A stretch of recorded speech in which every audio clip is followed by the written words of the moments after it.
আল্লাহ তাআলা আমাদেরকে বলছেন, বান্দা আমি তোমাকে মুসলমান বানালাম, মুমিন বানালাম, এখন তোমাকেই আমি জান্নাত দিতে চাই।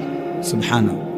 মূলত আল্লাহ তাআলা জান্নাত বানাইছেনই মুমিনের জন্য, জান্নাত বানাইছেনই মুসলমানের জন্য। বিশ্বাস করেন, কোন কাফের বেঈমান, হিন্দু, বৌদ্ধ, ইহুদি, খ্রিস্টান, নাস্তিক, মুরতাদ, কোন বেঈমান কাফের সারা পৃথিবীর সমস্ত ভালো কাজও যদি করে, তারপরেও এক জাররা, এক বিন্দু পরিমাণ আখেরাতে কোনো বিনিময় পাবে না।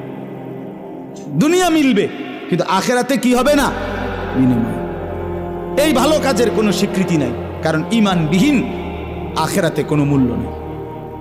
আমরা ছোটবেলা থেকে উস্তাদদের মুখে, ওলামায়ে কেরামের মুখে শুনছি, আপনারাও অনেক শুনছেন ওয়াজে, যে আগে এক লিখে যত শূন্য লেখে তাইলে দাম হয়। একের পরে প্রতিটা শূন্যে কি বাড়ে? মান বাড়ে, ঠিক না? 10, 100, 1000 এমনি হয়। কিন্তু এক না লিখে 1 কোটি শূন্য লিখলেও কি হয় না? কোনো দাম, কোনো সংখ্যা আসে না, কোনো হিসাব আসে না। 10,000 শূন্য একসাথে লিখলেও এটার কোনো পরিমাণ আসে না।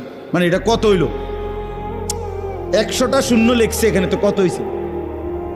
কিচ্ছু হয়েছে না। কিন্তু এক লেখে 100টা শূন্য লিখলে এটার একটা কি আসতো? মান আসতো।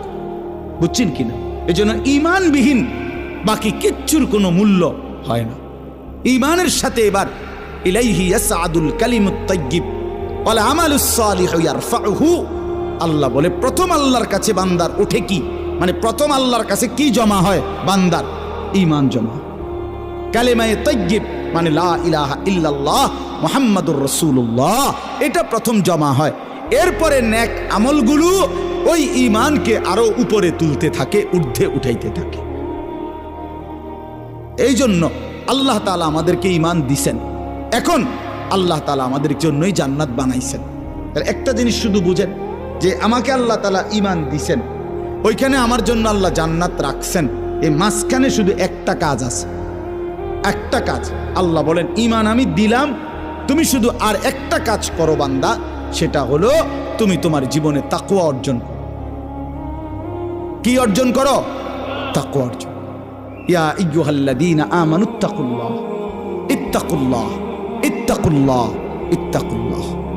তাকওয়া অবলম্বন করো। তাকওয়া, তাকওয়া চাই, তাকওয়া চাই, তাকওয়া চাই। মানে কি? মানে হলো 2 জিনিস।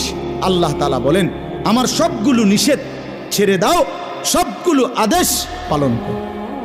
এরই নাম তাকওয়া, এরই নাম তাকওয়া। আপনি যদি বলেন আমি পারবো কিনা, ওই আগেই বলছি, আল্লাহ তাআলা, আল্লাহকে মানার